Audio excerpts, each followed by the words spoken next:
aiwa vakomana vaya vosvora vonyazi kuona kuti aiwa munyika yezimbabwe hapana kwatiri kuenda.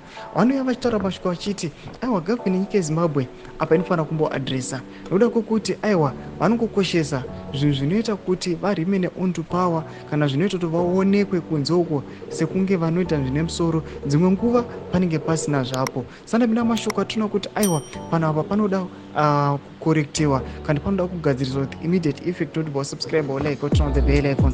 Tienda pahendo yamajaira jairos amuudza kuti ndo vakomana vanoopposa ndo vakomana vechange. Panapa anouya achiposta mapictures amuri kuona achiexplaina achiti the idiocy that our country is being subjected to by the president of Zimbabwe's regime is unprecedented. Here, ZRP police officer is waiting for a combi to transport a suspect who has been arrested, but they have cars to go and park at ZRP official cell meetings.